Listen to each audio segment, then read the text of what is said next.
a virgin came the word, from a throne of endless glory to a cradle in the dirt.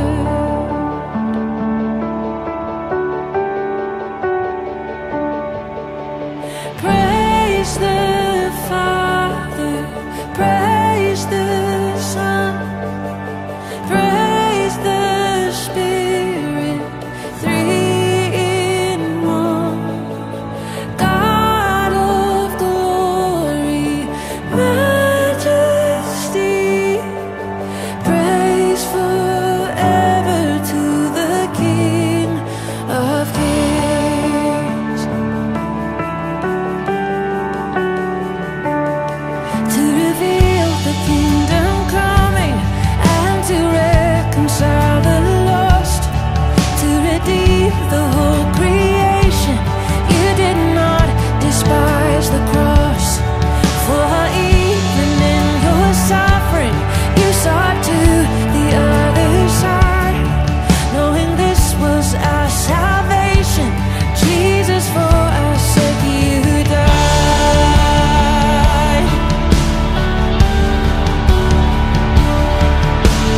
Praise the Father, praise the Son, praise the Spirit, three in one. God of glory, majesty, praise forever to the King of Kings. In the morning that you rose,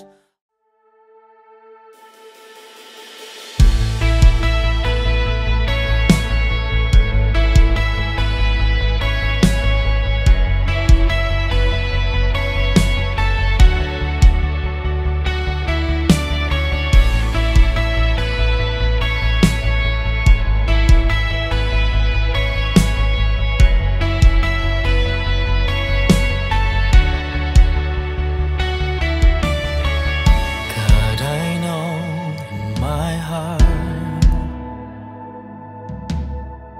all the things I've been through leads me to you.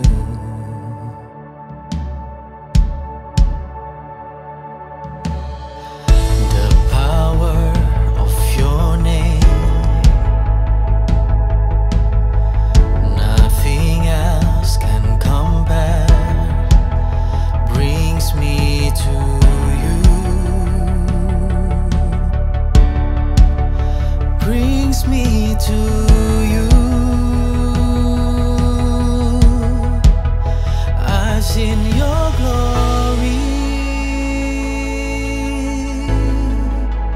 I've seen your power, I've seen your strength setting me free, surrounding me. Jesus,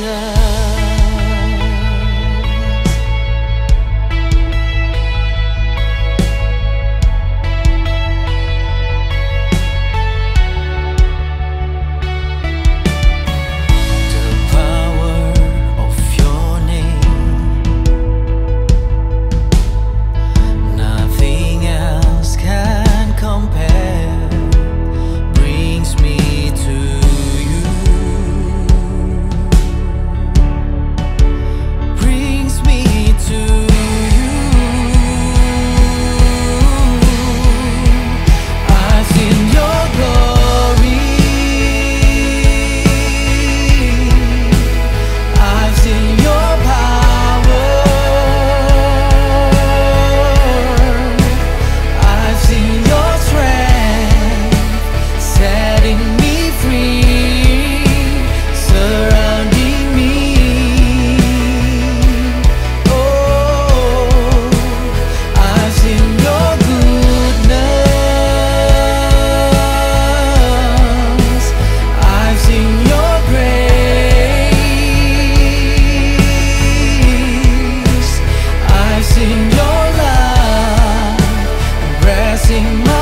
megah bagiku.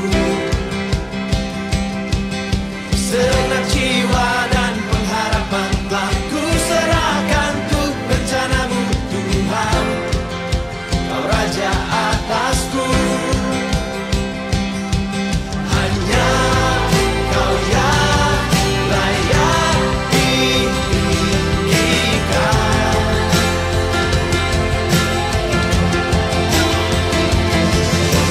Ajaib Kau Tuhan, agung dan perkasa. Kau sumber kemenanganku, layak berkuasa, memerintah selamanya.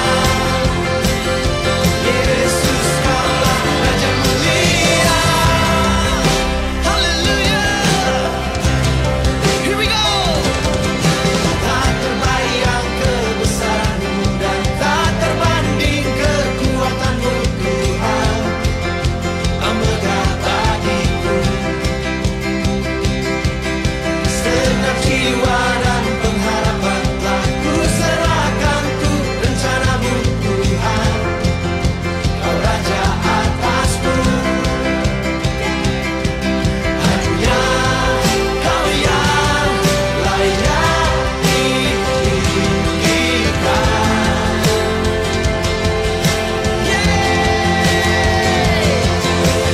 Ajaib Kau Tuhan, agung dan perkasa. Kau sumber layak berkuasa, memerintah selamanya. Yesus Kaulah Raja mulia. Ajaib Kau Tuhan, agung dan perkasa. Kau sumber kemenanganku, layak berkuasa, memerintah selamanya. Yesus Kaulah Raja mulia.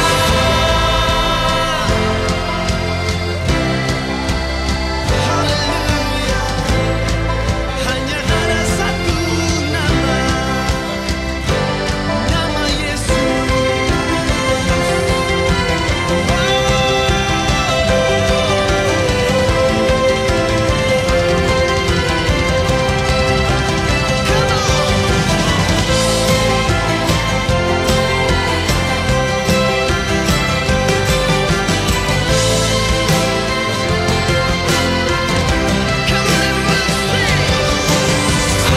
Ajaib Kau Tuhan, agung dan perkasa. Sumber kemenanganku, layak berkuasa, memerintah selamanya. Yesus Kaulah Raja mulia. Ajaib Kau Tuhan, agung dan perkasa. Kau sumber kemenanganku, layak berkuasa, memerintah selamanya.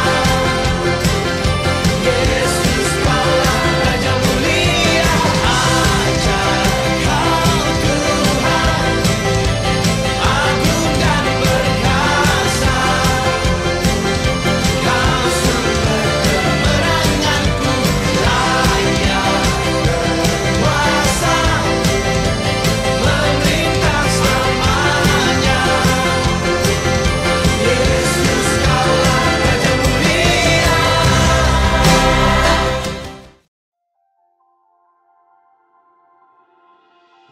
Hi everyone, welcome to Fresh Generation Community Church FGCC Malaysia. Saya Edi Chang sebagai senior pastor dan bersama dengan saya adalah istri saya Sien Chang. Kami mengucapkan welcome home bagi Anda yang hadir hari ini maupun bagi Anda yang pertama kali hadir dalam ibadah FGCC. Ya, FGCC memiliki visi yaitu to build passionate and productive disciples to bless the nations, yaitu untuk menghasilkan murid Kristus yang mencintainya dan berbuah lebat dalam berbagai bidang kehidupan.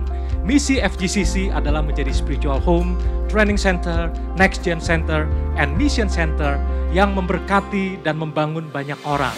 Dan FGCC dibangun dengan value fresh, yaitu fellowship, relevance, excellence, simplicity, and humility. Dan di tahun 2022 ini kita mengangkat tema Rebuild and Refocus. Dalam Nehemia 2 ayat 18 mengatakan, let's begin to rebuild. So they encourage one another to begin this God-pleasing work. Ya, kiranya Tuhan memberikan kita kekuatan dan semangat untuk membangun kembali kehidupan kita, membangun mesbah rohani, membangun kreativitas, membangun usaha dan bisnis, membangun spirit untuk melayani dan menjangkau jiwa, semangat membangun orang di dalam komunitas dan sebagainya.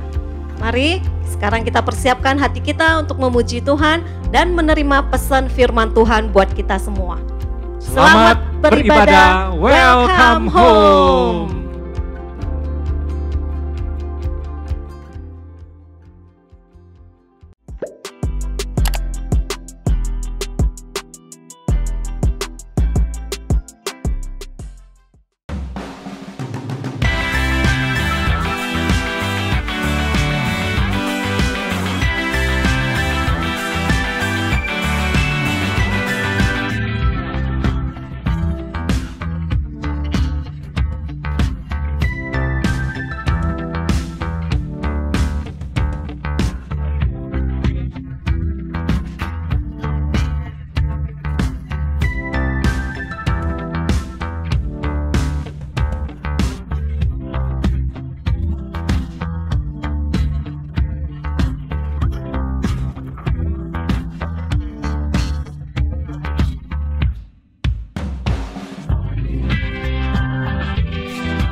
Shalom teman-teman, mari saya undang semuanya untuk mempersiapkan hati untuk memberikan persembahan yang terbaik bagi Tuhan minggu ini. Mari kita berdoa.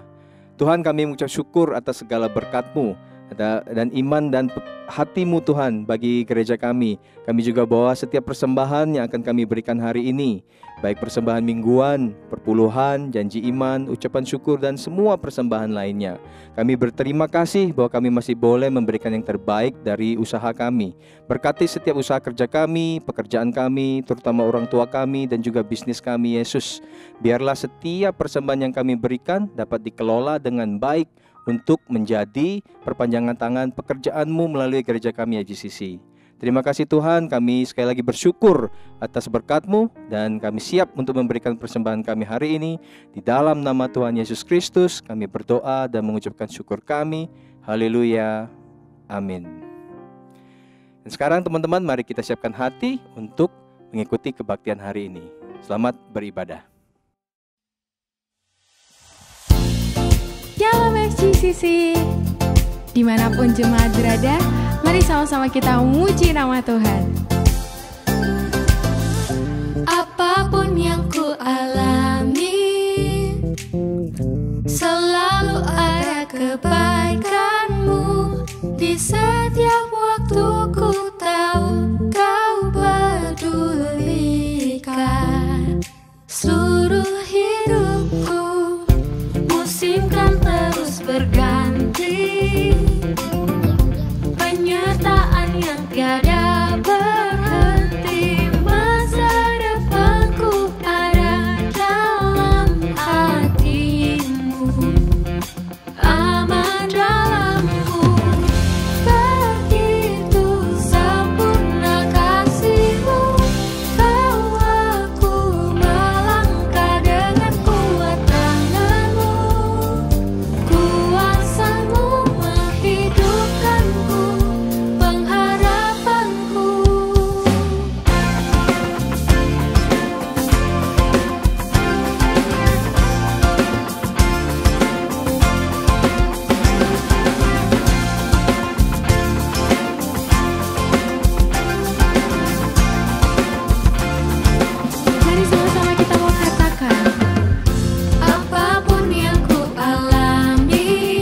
Biarkan musik memuji nama Tuhan. Yes Tuhan, kasih-Mu sempurna, kuasa-Mu yang menghidupkan kami, dan kami tahu bahwa pengharapan kami hanya ada pada-Mu.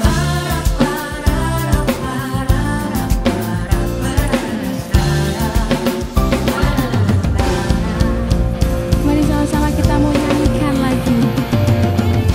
Begitu sempurna kasih-Mu, bawaku melangkah dengan kuat tangan-Mu, kuasa-Mu menghidupkanku, pengharapan harapanku.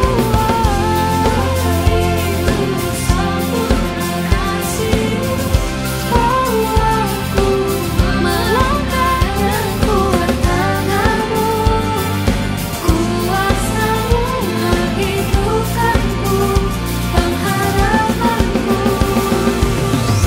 Begitu sempurna kasih-Mu, bawaku melangkah dengan kuat tangan-Mu, kuasa-Mu menghidupkanku, Kau pengharapanku.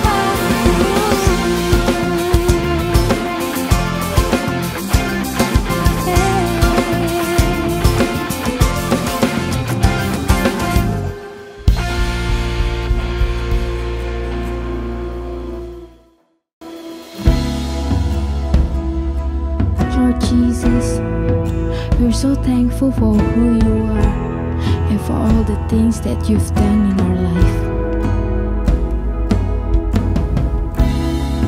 Despite of our circumstances, we want to learn to trust in you, Jesus. We know that you're in control. Come on, church, say it. From heaven you can hear, I know you're drawing near as I worship.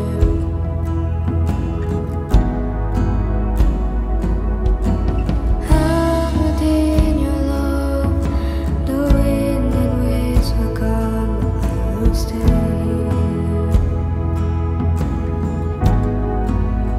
Lift my hands to heaven, hear my heart surrender, and tell my soul again, you are Lord.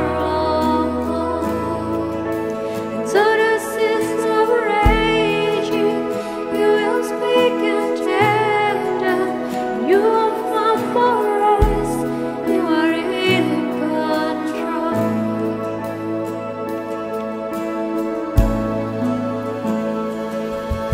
Through valleys I will trust, your spirit is enough to keep me walking.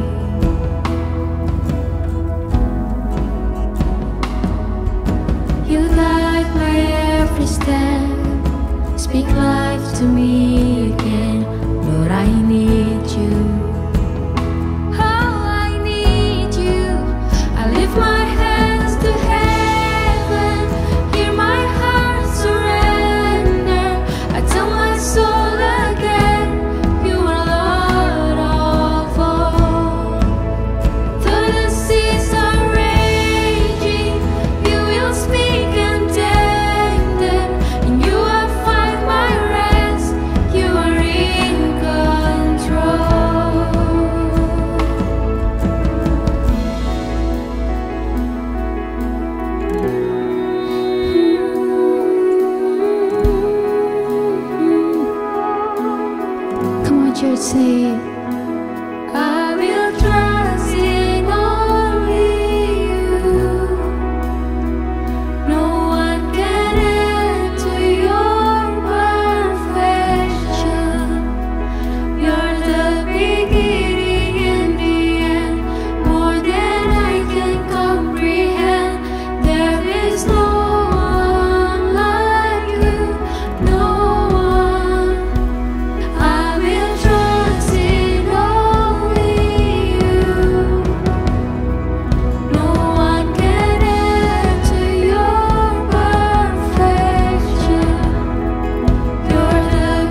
I tell my soul again, you are Lord of all.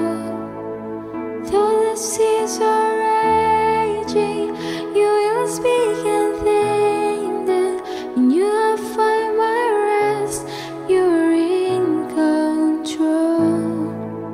In you I find my rest. You are in control.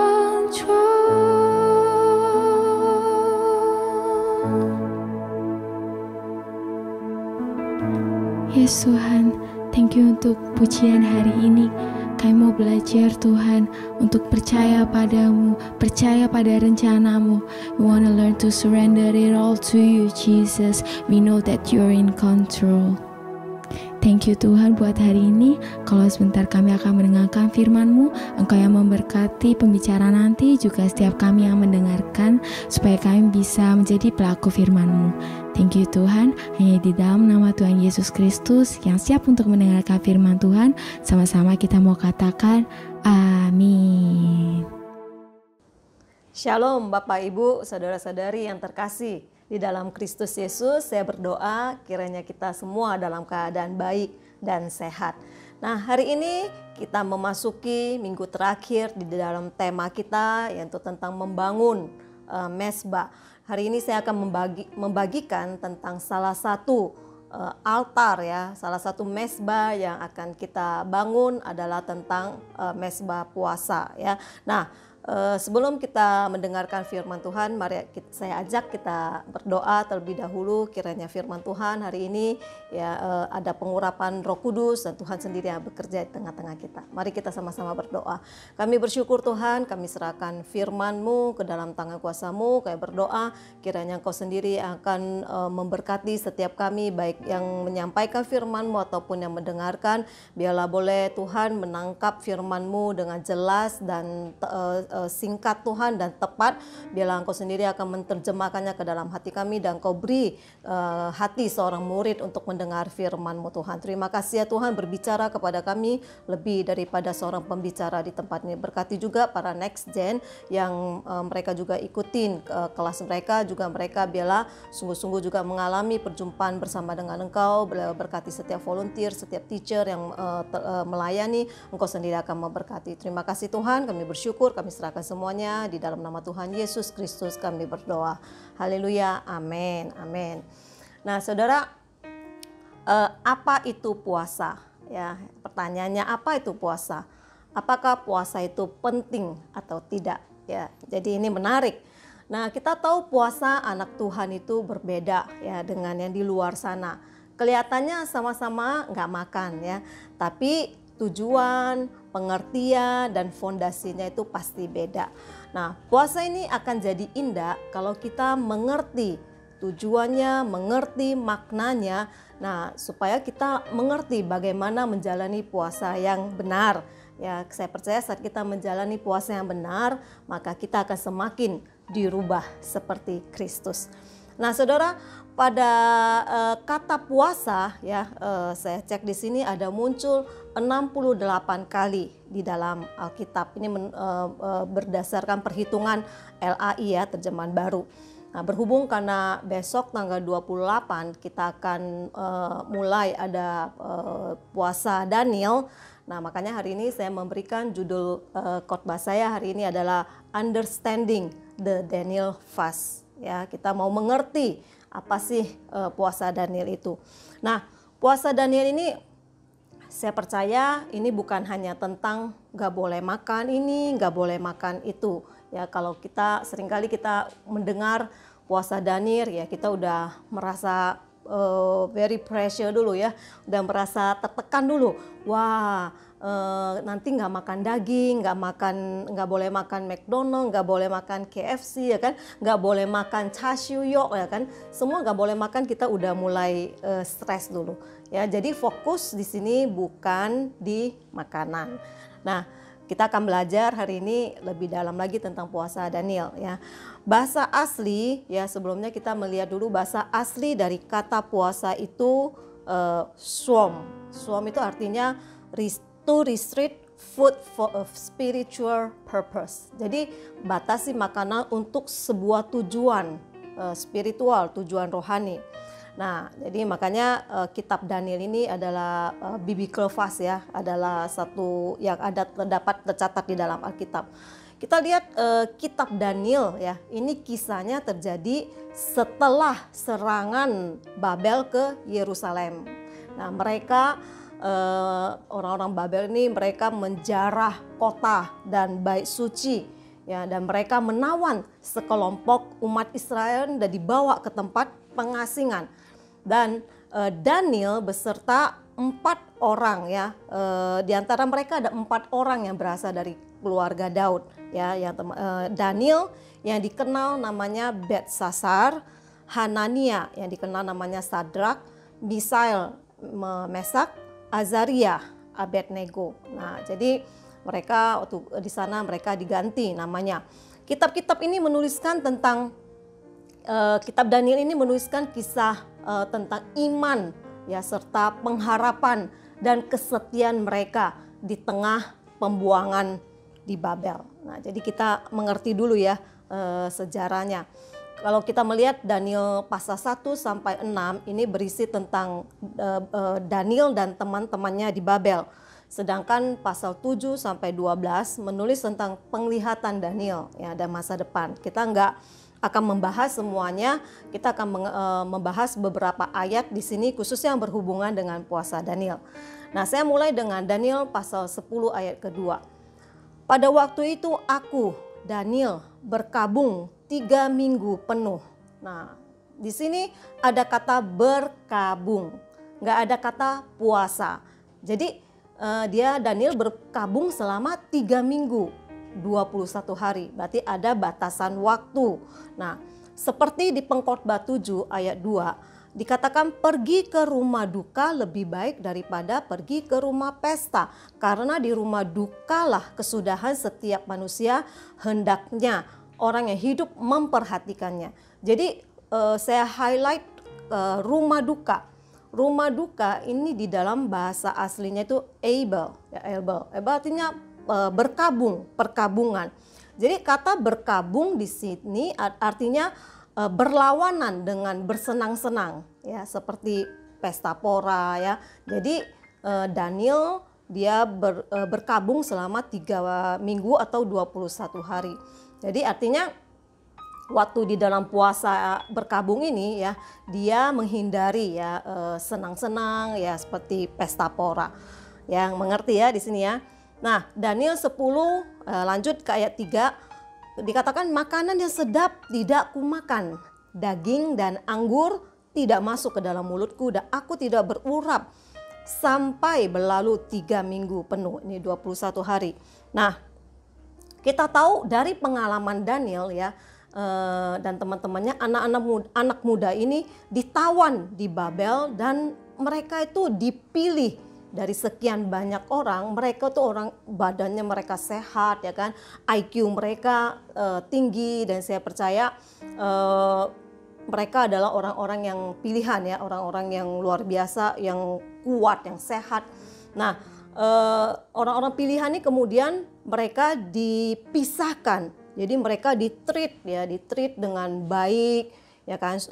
Mereka, saya percaya mereka sangat skillful, cerdas, pintar, ya baik ya, very special.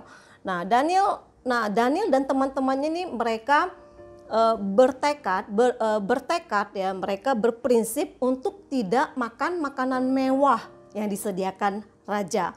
Tahu ya, sedia makanan raja itu pasti mewah. Pasti ada salmon, ada abalon, udang ya kan, cumi, kepiting dan lain-lainnya ya.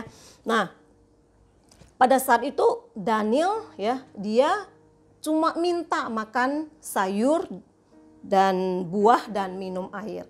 Nah, tapi kepala pegawai istananya takut nih ya, mereka awalnya nggak dikasih. Karena takutnya nanti mereka jadi sakit ya kan, mereka nggak bergizi, mereka loyo, ya nggak produktif ya. Nah, nanti kepala pegawai istana ini yang akan dihukum oleh raja, karena raja memerintahkan treat mereka dengan baik ya, ditreat mereka dengan baik. Kemudian Daniel dia naik banding ya, dia ini lagi minta lagi, coba uji 10 hari dulu. Kasih kami makan sayur, buah, dan air. Coba aja 10 hari dulu. Nah, akhirnya kepala pegawai istana ini juga oke, mereka kasih 10 hari dulu. Nah, setelah 10 hari akhirnya kedapatan Daniel dan teman-temannya ini lebih sehat, ya kan? Akhirnya ya udah diterusin sampai 21 hari. Memang ya kenyataannya mereka lebih sehat, lebih seger, lebih berhikmat di antara anak-anak muda yang lain. Tapi saya percaya di sini karena ada faktor Tuhan juga. Jadi bukan hanya faktor makanan ya, tapi ada faktor Tuhan. Ya, semua karena Tuhan. Kalau bukan karena Tuhan itu saya percaya ini semua nggak akan terjadi. Jadi intinya ini Daniel dia berkabung, dia berpuasa, dia ada tujuan. Ya, jadi ada hal-hal yang dia pengen capai, ada hal-hal yang dia tuju. Ayat keempat sampai 11 ya, ini berbicara tentang penglihatan Daniel. Yang dilakukan, nah ternyata yang dilakukan Daniel di alam nyata, dia berkabung, dia berpuasa ya. Dia nggak makan makanan lezat, dia nggak makan daging, dia nggak makan dan dia nggak minum anggur selama 21 hari. Jadi ketika Daniel berkabung, ternyata sesuatu pertempuran yang dahsyat terjadi di alam roh. Pemimpin orang Persia ya menghalangi Daniel untuk menerima jawaban doa yang dibawa oleh malaikat Tuhan sejak hari pertama. Karena itu makanya Daniel harus menunggu 21 hari untuk menerima jawaban doa itu. Nah, kita tahu pemimpin Persia ini bukan raja manusia, tapi itu adalah penguasa alam roh, roh jahat di udara, ya, dihalang malaikat Tuhan. Nah, kemudian itu dikalahkan setelah malaikat Mikael datang membantu menolong malaikat itu. Jadi kemudian mereka akhirnya pada hari ke-24 berhasil membawa jawaban doa itu kepada Daniel. Nah, saya percaya sekalipun kekuatan alam roh itu hendak menghalangi, tapi saya percaya ya pemimpin malaikat di sorga itu terbukti lebih kuat. Ada amin? Ya, saat kita berdoa dan berpuasa ya, kita tahu sesuatu terjadi di alam roh. Jadi alam roh dan alam nyata ini nyambung ya, nyambung. Jadi hanya saja kita nggak bisa melihatnya. Oke? Nah, Daniel 10 ayat 12 dikatakan, lalu katanya kepadaku, ya katanya malaikat Mikael ini katanya berkata kepada Daniel, janganlah takut Daniel, sebab telah didengarkan perkataanmu sejak hari pertama engkau berniat untuk mendapat pengertian dan untuk merendahkan dirimu di hadapan Allahmu, dan aku datang oleh karena perkataanmu itu. Ternyata Daniel ini dia berkabung dan berdoa itu ada tujuannya. Yang pertama kita tahu di sini Daniel berniat untuk mendapat pengertian. Jadi Daniel berpuasa bukan hanya sekedar ritual agama, bukan sekedar tradisi, ya. Di terjemahan bahasa Inggrisnya, terjemahan bahasa Amplified ya, dikatakan set your mind and heart to understand.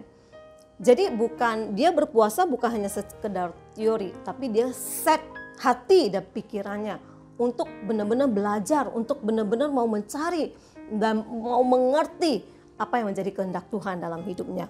Jadi intinya waktu kita berpuasa ya harus ada niat ya, harus ada hati, bertekad hati. Jadi bukannya sekedar teori, oh puasa Daniel tercatat di dalam Alkitab, nggak makan daging, ya udah saya ikut ya. Jadi nggak sampai di situ aja. Kita harus set our mind and heart to understand ya. Jadi ketetapan hati ini sangat diperlukan. Karena kenapa? Karena ternyata Daniel ini bukannya di pasal 10 dia menetapkan hatinya, ternyata di pasal 1 ya, kita lihat, saya tarik mundur dikit. Daniel 1 ayat 8. Di situ katakan Daniel ketetapan untuk tidak menajiskan dirinya dengan santapan raja dan dengan anggur yang biasa diminum. Dimintanyalah kepada pemimpin pegawai istana itu supaya ia tidak usah menajiskan diri. Jadi dari pasal 1 waktu dia baru dibuang ke Babel, dia udah menetapkan hatinya. untuk tidak menajiskan dirinya. Nah, kalau terjemahan bahasa Indonesia sehari-hari itu bagus ya, dia katakan dengan pertolongan Allah, Daniel disayang dan dikasihani oleh Aspenas. Aspenas ini pemimpin pegawai istana. Daniel bertekad ya, itu di dalam bahasa aslinya itu dikatakan swom artinya to put, to place, to set, appoint ya, make. Jadi waduh, pokoknya teguh banget ya untuk tidak menajiskan diri dengan makanan dan minuman anggur di istana raja. Sebab itu ia meminta kepada Aspenas supaya boleh makan makanan yang lain. Nah, ini terjemahan lainnya. Jadi Daniel ini hidup di tengah-tengah kerajaan Babel yang menyembah bukan Allah Israel. Jadi saya percaya makanan yang dimakan oleh raja ya juga makanan itu pasti dipersembahkan pada berhala juga. Jadi Daniel punya prinsip, dia tidak mau menajiskan dirinya. Jadi Daniel bisa membedakan apa yang prinsip dan apa yang bukan prinsip. Jadi kalau yang bukan prinsip ya tidak perlu dipermasalahkan. Tapi kalau yang prinsip harus dipermasalahkan ya. Nah, saya lihat di komentari Matthew Henry. Di situ dikatakan Daniel was still firm to his religion. They had changed his name but they could not change his nature. Jadi Daniel ini tetap teguh kepada keyakinannya. Mereka bisa mengubah namanya, tapi mereka nggak bisa mengubah karakter dasarnya. Karena kenapa? Karena saya percaya Daniel dibesarkan dalam tradisi yang berhubungan dengan hukum-hukum Musa ya, hukum-hukum Taurat. Nah, dia udah diajarkan untuk menolak semua makanan yang dipersembahkan kepada berhala. Dan semua minuman juga yang diletakkan pada mezbah ya untuk dipersembahkan pada dewa-dewa yang terlarang itu. Jadi saya percaya dia adalah seorang yang udah religius dari rumah ya. Dia membawa value, dia membawa hukum-hukum Musa ini ke tempat di mana dia dibuang. Nah, aplikasinya pada kita sekarang ini apa? Ya, pada waktu keadaan sukar ya. Pertanyaannya apakah kita membawa iman kita bersama dengan kita? Anak-anak muda ya, teman-teman yang kalian datang ke Malaysia atau ke sekolah ke luar negeri. Apakah kalian membawa ajaran dari rumah, iman, kepercayaan yang sudah diberikan dari rumah ya, yang sudah diberikan dari gereja, dari sekolah? Apakah itu masih tetap berpegang teguh kepada iman dan kesetiaan kepada Tuhan. Nah, oleh sebab itu inilah pentingnya ya pendidikan rohani dari orang tua kepada anak-anak sedini mungkin ya. Karena Paulus berpesan kepada Timotius, 2 Timotius 3:14 sampai 15 dikatakan, tetapi hendaklah engkau tetap berpegang pada kebenaran yang telah engkau terima dan engkau yakini, dengan selalu mengingat orang yang telah mengajarkannya kepadamu. Ingatlah juga bahwa dari kecil engkau sudah mengenal kitab suci. Ya, berbahagialah kalau kita dari kecil kita udah dikenalin firman Tuhan. Ya, yang dapat memberi hikmat kepadamu. Jadi firman Tuhan ini dapat memberikan hikmat dan menuntun engkau. Ya, menuntun engkau. Artinya firman Tuhan, kebenaran ini akan menjagamu, membimbingmu, menopangmu kepada keselamatan oleh iman kepada Kristus Yesus. Oleh sebab itu di sini saya mengencourage parents ya untuk senantiasa terus menerus mengajarkan value kebenaran kepada anak-anak kita sedini mungkin ya. Karena cuma berharap anak-anak ke gereja seminggu sekali ya, apalagi dalam keadaan online sekarang ya, paling 30 menit aja mereka mendengar firman Tuhan. Saya percaya itu nggak cukup ya. Jadi butuh keterlibatan orang tua untuk terus menanamkan value ya, mengajarkan mereka berulang-ulang iman kepada Tuhan.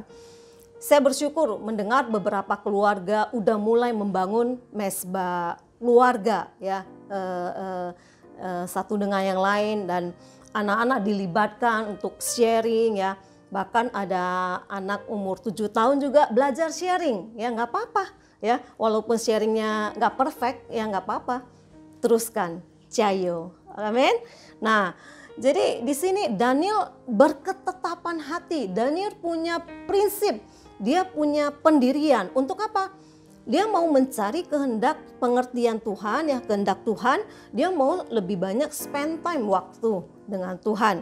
Dan Daniel ini gak mau mencemarkan value, kebenaran, karakter ya yang udah dia terima, ditanam sejak dia kecil. Dan ini terus dibawa kemanapun dia pergi.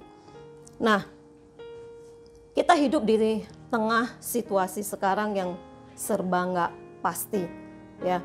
Jadi serba nggak pasti kalau kita nggak memiliki prinsip dan ketetapan hati ini, kita akan gampang digoyahkan seperti kapal yang gampang diombang-ambingkan ya. Nah, kalau oleh sebab itu kita butuh dasar atau fondasi untuk kita tetap berdiri kokoh ya di tengah kesulitan keadaan situasi yang kita hadapi. Oke, nah itu yang pertama tadi Daniel berketetapan ya, dia punya tekad untuk mengerti, mencari Tuhan ya. Yang kedua, tujuan puasa Daniel yaitu di ayat 2b ya, dia merendahkan diri. Daniel 10 ayat 2b ya, tadi katakan, lalu katanya kepadaku, janganlah takut Daniel, sebab telah didengarkan perkataanmu sejak hari pertama engkau berniat untuk mendapat pengertian dan untuk merendahkan dirimu di hadapan Allahmu, dan aku datang oleh karena perkataanmu. Jadi doa dan puasa itu bukan hanya sekedar dilakukan ritual ya, bukan hanya sekedar mau pamer ya, bukan untuk dapatkan status saya lebih rohani daripada yang lain, melainkan motivasi dan kehendak dan tujuan yang jelas ya, di mana doa dan puasa itu dilakukan. Yesaya mengingatkan umat Tuhan harus melakukan puasa dengan cara yang benar ya. Nah, di Yesaya 58 ayat 3 dikatakan, mengapa kami berpuasa dan engkau tidak memperhatikannya juga? Mengapa kami merendahkan diri dan engkau tidak mengindahkannya juga? Ini keluhan orang Farisi di zaman itu. Kenapa kami berpuasa tapi kok nggak manjur ya puasa kami? Mereka protes ya kan. Nah, ayat 4, sesungguhnya pada hari puasamu engkau masih tetap mengurus urusanmu dan kamu mendesak-desak burumu. Sesungguhnya kamu berpuasa sambil berbantah dan berkelahi serta memukul dengan tinju. Dengan tidak semena-mena, dengan caramu berpuasa seperti ini, suaramu tidak akan didengar di tempat tinggi. Nah, sesungguhnya pada waktu engkau puasa masih urus urusanmu. Berarti apakah saat berpuasa kita nggak boleh kerja, kita nggak boleh sekolah, nggak boleh urus urusan kita, harus bertapa ke gunung ya kan, mengasingkan diri? Saya percaya bukan demikian ya.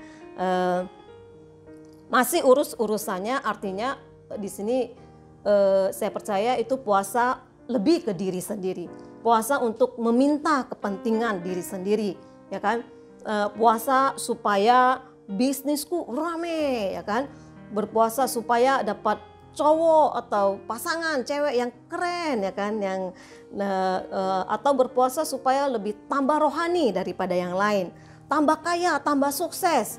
Ya, jadi saya percaya puasa bukan demikian ya. Jadi di sini sangat bahaya kalau kita nggak mengerti kaitan antara puasa dengan puasa ya.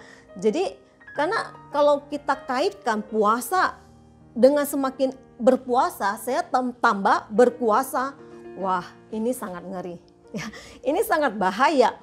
Nah, itu nggak ada bedanya dengan udah masuk ke mistik ya.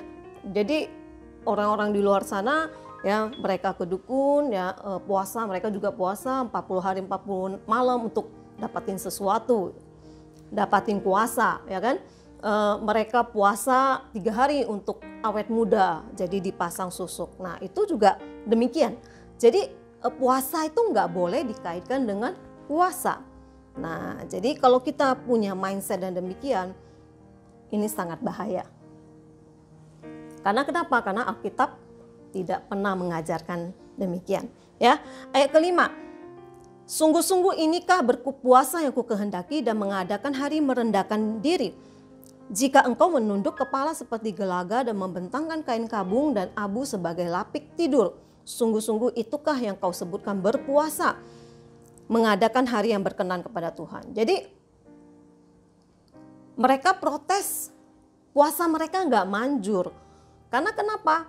ya mereka pengen pamer, ya kan, mereka kelihatannya rendah, rendah diri, ya kan, mereka sampai tunduk, ya kan, kepalanya mereka berkabung, mereka lemes, ya, pokoknya dibuat seolah-olah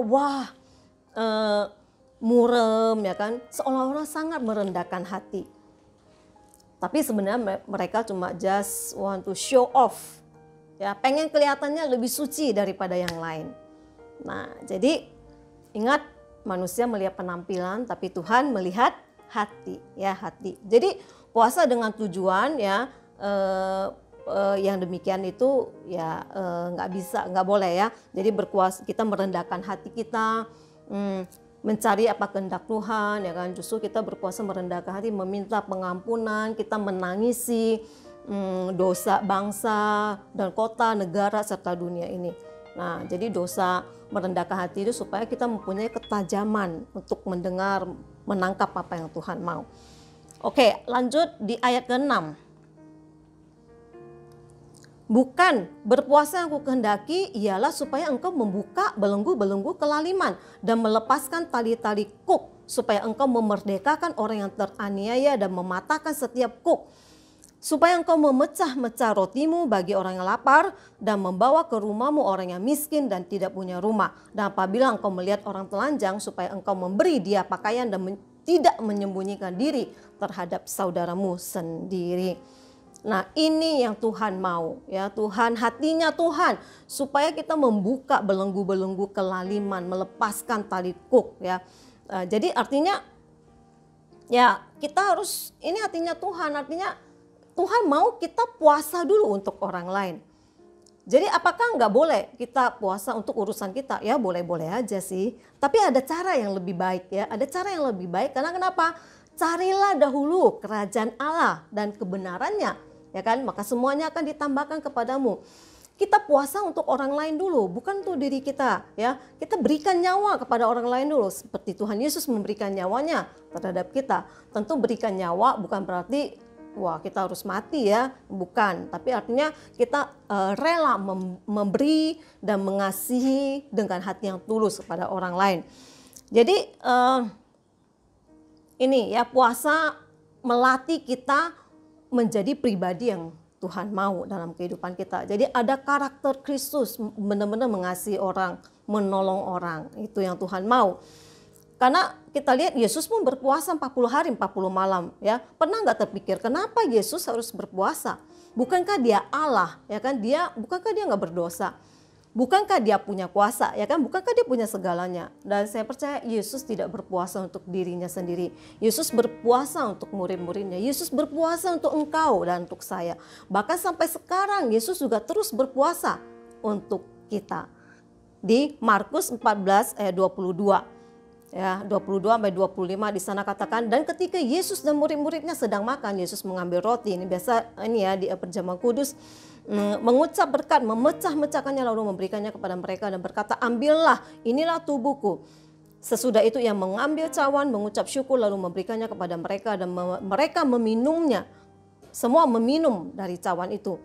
Dan ia berkata kepada mereka, inilah darahku, darah perjanjian ditumpahkan bagi banyak orang. Aku berkata kepadamu, sesungguhnya aku tidak akan minum lagi hasil pokok anggur sampai pada hari aku meminumnya, yaitu yang baru dalam kerajaan Allah. Jadi waktu perjamuan kudus dengan murid-muridnya, Yesus berkata ini terakhir dia minum perjamuan itu. Dan aku gak akan minum lagi sampai kedatangan Tuhan yang kedua kali. Jadi di sini bukan berarti Tuhan suka alkohol, ya, tapi zaman itu, ya, semua orang, ya, itulah minuman zaman itu, ya, mereka di situ ada anggur, bahkan anak-anak kecil juga minum, ya. Jadi Yesus juga berpuasa, dia bilang sampai kedatanganku, dia baru minum, artinya dia mau tunggu sampai kita semua dipulihkan, ya, kita semua keluarga kita dipulihkan,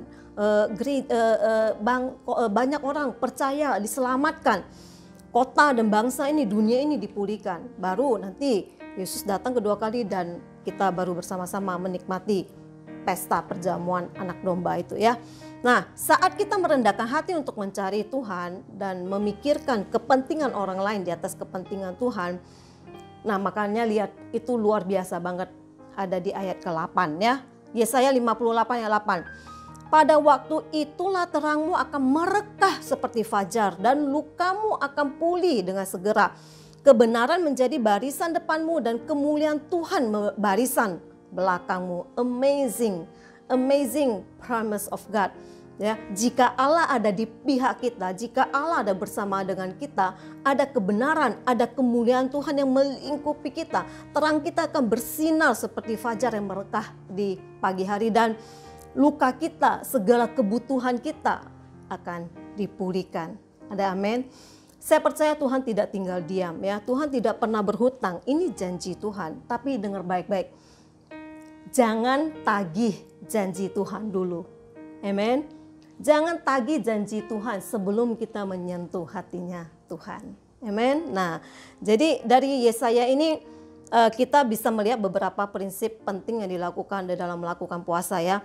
Yang pertama, doa dan puasa itu bukan sekedar ritual agama. Jadi hati-hati ya, jadi jangan merasa saya udah lakukan doa dan puasa, wah saya udah berkenan di hadapan Tuhan dan merasa bangga berhasil. Ya, sikap ini sangat bahaya, oke? Seperti orang-orang Farisi, mereka melakukan ritual agama ya kan. Mereka bilang 2 minggu sekali mereka berpuasa. Ini tradisi ya, mereka menjalankan ritual agama ini. Makanya Yesus menegur keras orang-orang Farisi di Matius 6 ayat 16 sampai 18. Jadi ingat, doa puasa bukan sekedar ritual agama, oke? Yang kedua, doa puasa ini dilakukan dengan adanya sikap keprihatinan, empati kita ya. Ada situasi dan kondisi yang begitu memprihatinkan. Itu membuat kita benar-benar datang kepada Tuhan. Kita mau merendahkan diri kita mau berdoa untuk orang lain. Matius 24 ayat 12 dikatakan, dan karena makin bertambahnya kedurhakaan, maka kasih kebanyakan orang akan menjadi dingin. Jadi mari kita belajar untuk meletakkan kepentingan kita, ya, mendahulukan kepentingan orang lain. Miliki empati yang terus-menerus berdoa untuk orang lain dan berpuasa untuk orang lain. Ya, puasain kebutuhan dan pergumulan orang lain. Sakit orang, ya kan, saya percaya yang sakit akan disembuhkan, yang luka akan dipulihkan, yang belum mengenal Tuhan pasti akan diselamatkan. Breakthrough demi breakthrough akan terjadi, amin. Nah, yang ketiga, puasa yang disertai dengan penyerahan total, ya, artinya seluruh hati dan pikiran kehendak kita benar-benar diserahkan kepada Tuhan, bertobat dengan sungguh-sungguh, ya, dan saya percaya kita akan melihat transformasi terjadi dalam hidup kita. Jadi lewat puasa ini ya, saya percaya kita akan mengalami spiritual disiplin ya, dan spiritual experience with God. Mari kita sambut ya puasa ini dengan sukacita yang akan dimulai besok 28 sampai 17 April sebagai wujud proses kedewasaan dan pertumbuhan iman kita.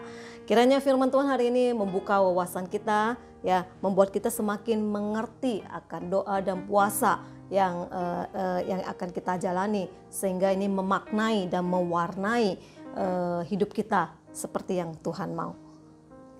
Tuhan memberkati, mari kita sama-sama berdoa. Kami bersyukur Tuhan buat firman-Mu, hamba-Mu berhenti berbicara di tempat ini, kiranya Roh Kudus akan terus berbicara di setiap hati kami Tuhan. Biarlah kami boleh sungguh-sungguh belajar dari Daniel Tuhan. Dia berketetapan hati untuk tidak menajiskan diri Tuhan, untuk tidak mencemarkan dirinya dengan kompromi akan hal-hal dunia ini. Oleh sebab itu Tuhan, biarlah kami juga benar-benar tetap berpegang teguh kepada kebenaran firman-Mu. Nah, kami mau merendahkan hati kami. Tujuan puasa adalah kami mau meletakkan kepentingan orang lain di atas kepentingan kami. Dan kami percaya Tuhan, Engkau sendiri inilah hati-Mu. Puasa yang Engkau inginkan Tuhan, supaya kami lebih lagi memperhatikan orang lain.